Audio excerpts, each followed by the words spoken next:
Teachers of Reddit, what is the most depressing thing your kids have said? Student, Mary won't be here today, her mom died last night. Me, wait, didn't her dad pass away a few weeks ago?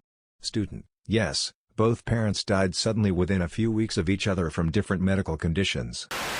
One of my students who was always in a good mood came into the class looking very down. She was not acting her usual self.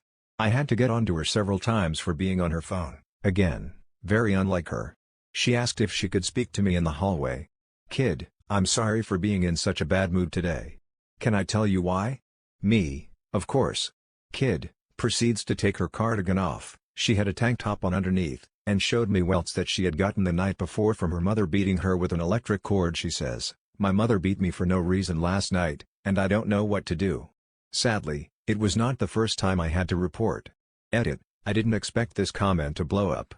Lots of questions, but long story short, there was a happy ending. She got to move with her father, much better situation, who lived about an hour and a half away. She was able to finish the school year with us. Her dad would drive her that long distance every morning, and the next school year, she started at her new school. The abuse had been going on for a while. She was an only child. I taught high school freshmen, so she was 14. The day after she told me, she came to my classroom during my conference period, and hugged me for a very long time.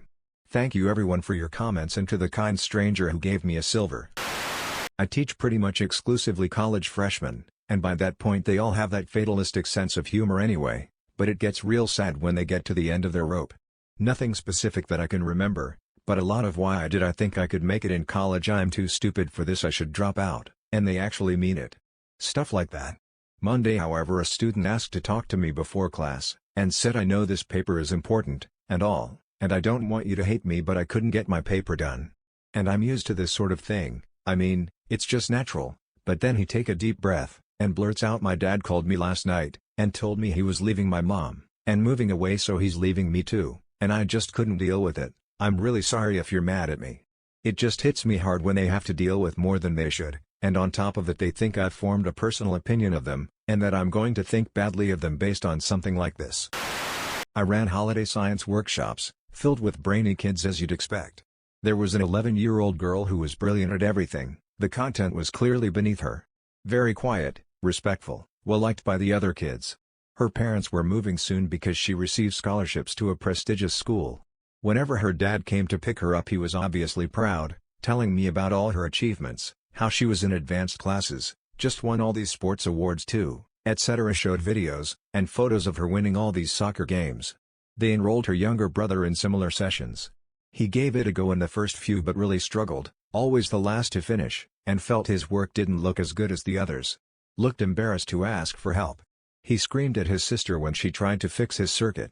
Eventually he just began acting out, putting off the work, challenging me to get a laugh out of the other kids, messing around. After a disastrous month he stopped trying altogether. He just came in one afternoon, and sat there, not doing anything. I tried to engage him in the activity, and said if he didn't like what the other kids are doing, we could pick anything else he wanted to do. He said something like, "What's the point? My parents will never love me as much as they love my sister." I've had a lot, but one morning 2 students came in early to my room, and asked if they could use my student computer. I said sure, and figured that they just needed to finish a project, and knew I always got to school early. Nope. Turns out their best friend was murdered 2 days before because he wouldn't give his money he earned to someone trying to rob him. His family needed the money to not be homeless, so he died trying to look out for his family, and for like $80 or something. My students were creating flyers and a GoFundMe so they could try to help the parents not be homeless, and to afford a funeral. To make matters worse, the kid was murdered on a Saturday. He was left to bleed out, and die, to be found the next morning. The fucking murderer came to my school on Monday as if nothing had happened. Cops pulled him out of the class in the middle of the day once they had figured out it was him. Not a teacher, but a counselor for kids in the foster program. Kid, why does everyone else in my class have one dad but I have different ones all the time? Foster program can be really tough on kids. Miss Spidey, do you know how to get local electric company to turn your power back on? I get paid today, but they pay me on a card, so do I get out cash and get a money order, and where do I take it to? Kid was 16. But kid got their power turned back on that day, all by themselves. I didn't do spit or biscuits but teach them how to talk to people in call centers, and make the introduction to the CSR. And then later their power bill got reduced, because the school social worker has programs for that sort of thing. The local power company sent them some energy-saving free stuff, including some light bulbs. Kid and their siblings had been short some lights at home for a while, and we got their water and sewer discounted as well. School social worker's a pal. Their surviving parent was trying. It's just hard with a parent of their own who isn't well, that many kids, and 2 fast food jobs. Kid is in college now. Damn near full ride. Commutes from home to save money, puts their housing stipend towards the family rent, utilities, and gas for their own old Toyota.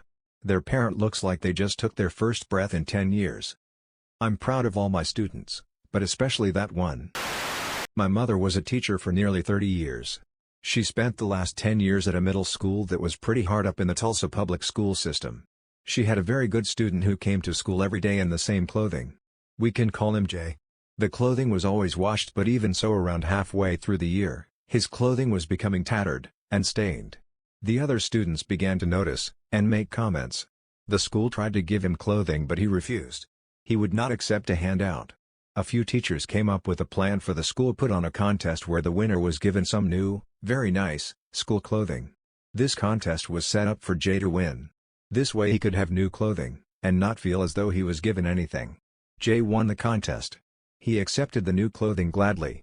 The next day he was still wearing his old clothes. My mom asked him why he was not wearing the new clothing. "Those are my trophies. I have them hanging on my wall."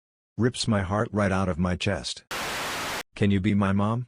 15 years old, totally serious. This is my real family. Different student referring to the teachers and friends at school. I don't deserve this, teen when given a sweater on a very cold day. I hear a lot of this stuff. I wish there was so much more I could do.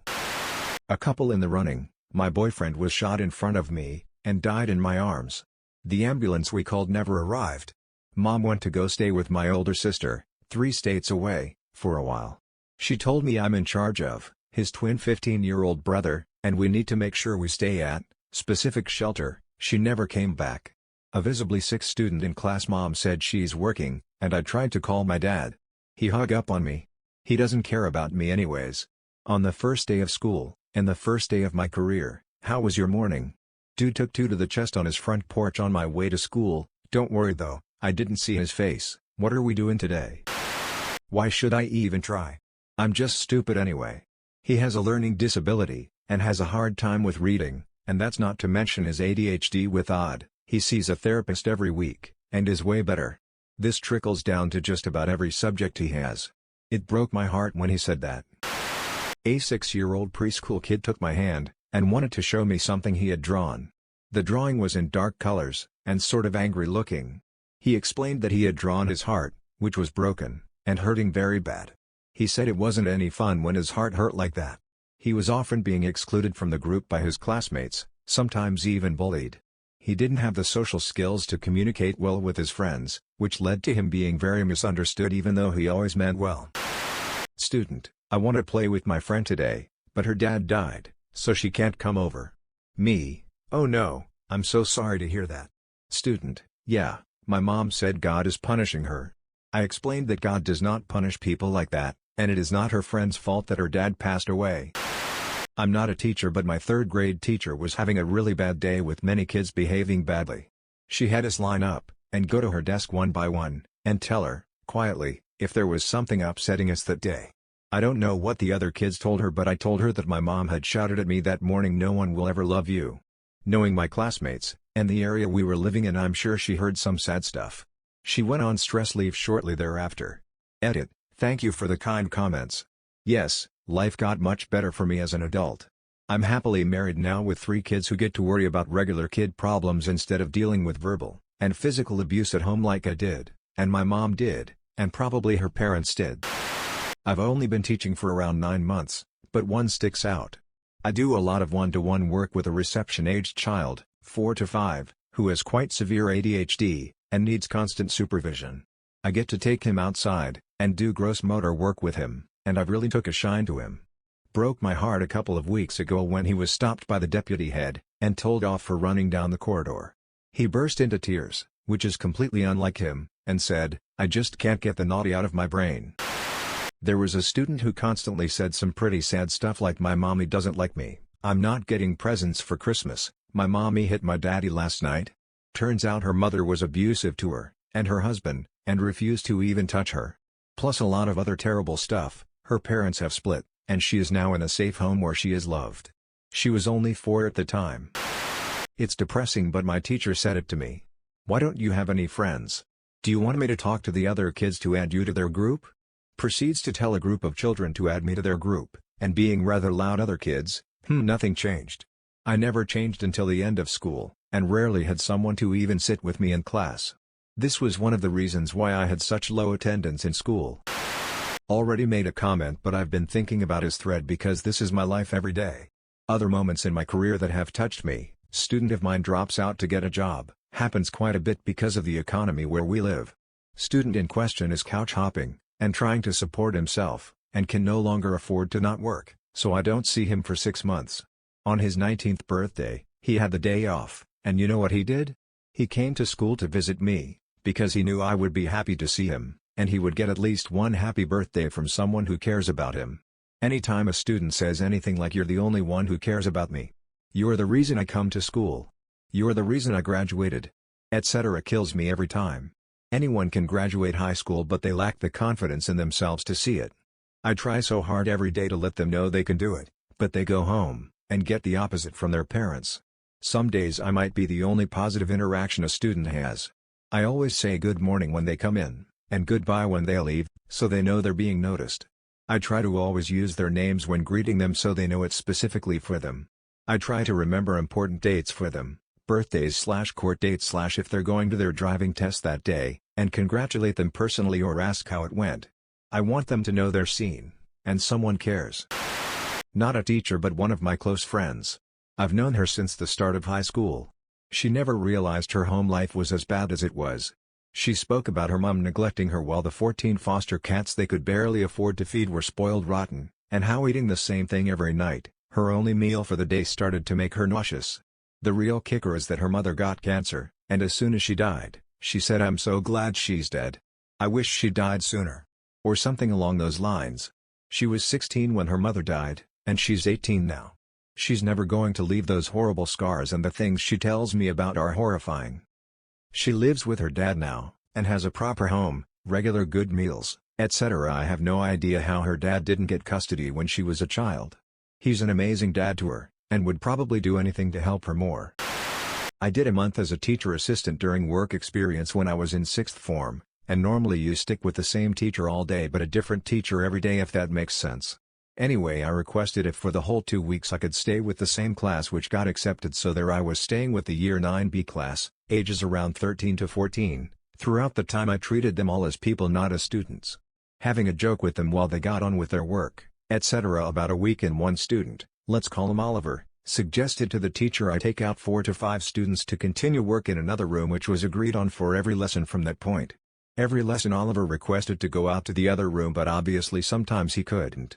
A further week passes, and I speak to the headmaster about Oliver wanting to constantly go with me, and he suggested to let him go every lesson. He wasn't able to say exactly why. So the next few days Oliver continued to go to the other room along with 3 to 4 other students, and got on with work while we all talked about different things during it. On the Friday of the second week, Oliver stayed over as he wanted to ask the teacher if me and him could have a one-on-one session for one lesson to help him catch up. The teacher instantly agreed, but also couldn't say why. So the Tuesday, I invited him into a one-on-one session to help him with his literacy. As we got halfway through the lesson, he looked up and asked me how old I am. I said him 17, which I was at the time. He then asked how long until I'm 18, and I said still a good year to go, which he sighed at. I asked why, and his reply always gets me. "I've never had a big brother before, and I live in care. I just wanted you to be my big brother," which was just the saddest thing I've ever heard. He said he has been in care for 10 years, and every time he gets close a case of bad luck happens. It causes him to do bad at school, and get terrible results, and being constantly moaned out. I was the first person to treat him normally, and not as a kid. Since that session he still continued to be a part of the group sessions, and getting along with his classmates. As I approached my final day I knew it would be a tough one. I grew close to the whole class, but I knew Oliver would have a hard time that day, as this has been the first time he has had someone truly properly talk to him. The final lesson approached, and he looked visibly upset. I knew something had to be done, so while a group session happened that day, the last 10 minutes I got Oliver in a room to talk to him. He didn't want me to go, even campaigning for me to get a job there during one assembly the previous week, and he asked if we could stay in contact. I said that would be unlikely as I wasn't close. I just gave him the best advice I could, with a promise that if he ever needs someone to talk to, let the school know, and they can get something sorted. So after the month was up, I returned to 6th form, and with a couple years of pretty bad luck with no idea what I wanted to do. I got a message off Facebook off him a couple of weeks ago asking if I could come to his results opening. I agreed, and we caught up, and when he opened to all, it was as if my old child just opened their grades. He started to cry, and thanked me, and said words that I keep in my head whenever I feel down. "You were the best teacher I had, and the best friend I had." Now he's 18, and I really couldn't be more prouder. The fact that I helped even just a single kid will always help me. Note to the teachers: when I was about 15, and going through some rough stuff at home, I wrote that I wanted to die in the back of my maths book one lesson. I didn't expect anyone to find it, but my teacher, who was brand new to the profession, did. Although I was a moody, angsty teenager, he took the time to schedule a counselor's appointment on my behalf and sent me to the office in the block of my next maths class. I was so angry at him for sending me there, and assumed it was because he hated me, and wanted me out of the class. Looking back, I am eternally grateful. I got the help I needed, got support for my family issues, and schooling issues, and came out of high school a happy kid. If you see something, anything at all, please report it. I can't tell you how different things could have been if I'd kept quiet. We may be moody, grumpy, and ungrateful teenagers, but deep down, we are still just kids who might not want to open up unprompted. When I was in 7th grade, I sat next to a kid in my English class who didn't have any friends and wouldn't talk to anyone who tried. He got back a paper with a D on it, and the teacher had written some question on the paper about whether he'd had trouble with the assignment. I don't remember exactly.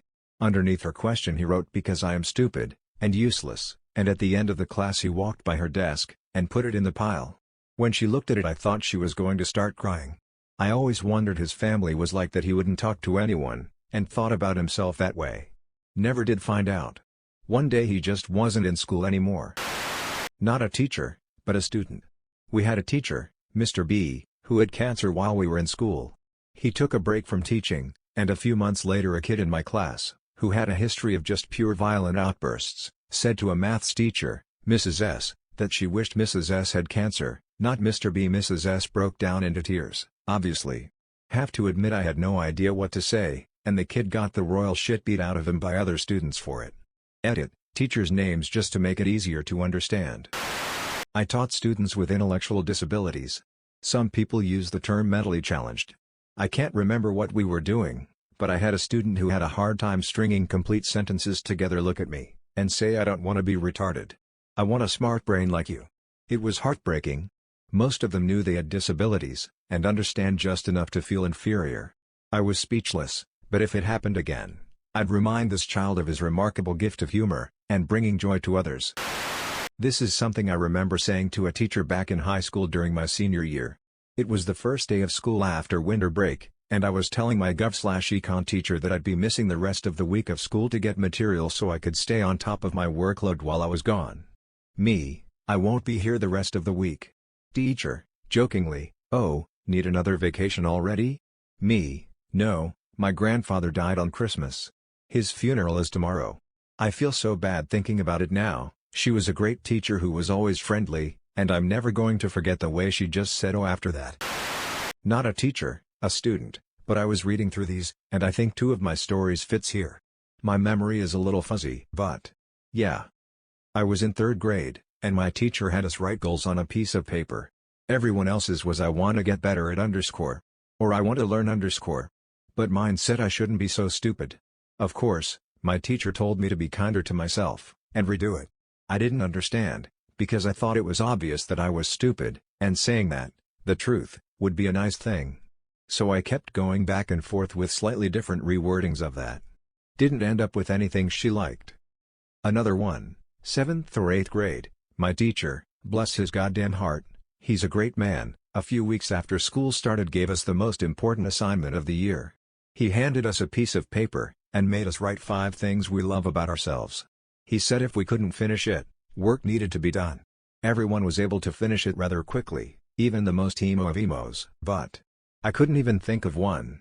The next day, he apologized for the assignment crushing a couple of students, myself included.